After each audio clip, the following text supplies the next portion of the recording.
अस्सलामुअलैकुम YouTube friends, आपको मावस चैनल में खुश आमदीद। आज हम आपके साथ शेयर करेंगे प्योर एलोवेरा से बना सीरम, जिससे रहेगी आपकी स्किन रमज़ान में भी ग्लोई और हेल्दी। अच्छी बड़ी बड़ी एलोवेरा काट लें, फिर अब उसको अच्छे से वॉश कर लें और इसकी साइडें उतार लें। यहाँ पर मैं एलोवेरा के स्किन के लिए बेनिफिट्स शेयर कर रही हूँ आपके साथ। आप वीडियो पॉज करके पढ़ भी सकते हैं कि आपकी स्किन के लिए कितनी अच्छी है। और समर में तो ये आपके लिए एक एज अ टोनर भी काम करेगी कि आपकी स्किन को सूदिंग एंड फ्रेश रखेगी। और जब भी इसको ठंडा फ्रिज में रख के लगाएंगे, इसको बनाने में एक बार थोड़ी सी मेहनत तो लगेगी, लेकिन आपका काफ़ी टाइम के लिए ये सेव हो जाएगा।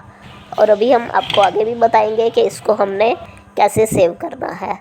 ये इसके अपने पार्ट्स कट कर लेने हैं, ये कांटे वगैरह, और इसको हम छिलके समेत ही चॉपर में डाल देंगे। हमारी वीडियो की अच्छी बात ये भी है, हम पहले इतनी लंबी तकरीरें नहीं करते और डायरेक्ट वीडियो शुरू कर देते हैं। इसके साथ ही आप चैनल को सब्सक्राइब कर लें और वीडियो को लाइक एंड शेयर ज़रूर करिएगा। और एक बार ये रेमेडी ज़रूर ट्राई करिएगा, आपको यकीनन ये पसंद आएगी। हाँ, जिनकी स्किन सेंसिटिव है उनके लिए हम आगे बताएंगे कि आपने इसको क्या करना है। इसको आप किसी भी चॉपर में कर ले, इस पे कर ले, जिस मशीन में भी आपने इसको छिलके समेत ही अच्छा सा ग्राइंड कर लेना है। इस सीरम के रेगुलर यूज़ से ब्लैकहेड्स भी काफ़ी हद तक कम हो जाते हैं और स्किन सॉफ्ट भी बहुत हो जाती है। अब यहाँ पे रोज़ वाटर लिया है, कोई भी अब अच्छा है तो रोज़ वाटर ले लें, सईद गनी का ले लें, ये मरहबा का है। सईद गनी का जो विटामिन सी वाला रोज़ वाटर आया वो भी ट्राई करके देखें, वो भी आप इसमें ऐड कर सकते हैं। इसमें तो इतना डालें कि ये एक अच्छी सा मिक्सचर हो जाए। स्टार्ट में आप 2 से 3 टीस्पून डाल सकते हैं रोज़ वाटर के, और ये ब्लेंडिंग कर लें इसकी।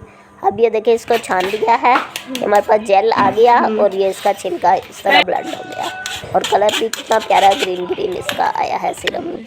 इस सीरम को हमने पहले भी शेयर किया था, वो हमने बाज़ार वाली एलोवेरा जेल ली थी, लेकिन वो पता नहीं सही नहीं लगती, ऐसे लगता है जेल ही है। फिर हमने ट्राई किया कि अगर हम प्योर एलोवेरा जेल से बनाएं तो कैसा बनेगा, तो हमने ये ट्राई किया, इसकी काफ़ी यूज़ की हमने। उसके बाद जब अच्छा रिज़ल्ट मिला तब आपके साथ हम शेयर कर रहे हैं। तो ये आलमंड ऑयल लिया है, ये आप कहीं से भी जहाँ से अच्छा खालिश मिलता हो वहाँ से आप ले लें। अब इसको आपने अपनी स्किन के मुताबिक डालना है। अगर आपकी स्किन बहुत ज़्यादा ऑयली है तो आपने इसको बहुत ज़्यादा नहीं डालना, और अगर ड्राई है तो फिर आप डाल सकते हैं। चेक कर लें कि आपको जितना चाहिए उस लिहाज से। ये हम क्रिस्टाइन का वाइटनिंग सीरम डाल रहे हैं, ये थोड़ा अफोर्डेबल है। आप कोई भी अच्छा सा वाइटनिंग सीरम जो जितना आप अफोर्ड कर सकते हैं अच्छे वाला आप डाल दें। ये तकरीबन 2 चम्मच डाला है इसमें। और एक ये टिप है कि आपने इसको प्लास्टिक के उसमें बना लें तो ज़्यादा बेहतर रहेगा, प्लास्टिक के किसी भी जार में। अब हमने ये एवियन के कैप्सूल लेने हैं, ये भी आपने ऑयली स्किन है तो कम डालने हैं, अगर ड्राई स्किन है तो फिर आप 4 से 5 डाल सकते हैं इतने ही एलोवेरा में। पहले आप लगा के ट्राई कर लें, जिस चीज़ की आपको ज़रूरत लगे आप उसको अपनी स्किन के लिहाज से ऐड कर सकते हैं। ये आमंड ऑयल के और एवियन कैप्सूल के आपके साथ कुछ बेनिफिट्स गूगल से स्क्रीनशॉट लिए हैं और शेयर कर रही हूँ, तो आप पॉज करके देख लें। फिर मुझे ख्याल आया उर्दू में भी कुछ सर्च करना चाहिए, तो उर्दू में भी साथ शेयर कर दिया है। आपकी स्किन के लिए कितना अच्छा है, कितना नरिश करता है स्किन को सूदिंग।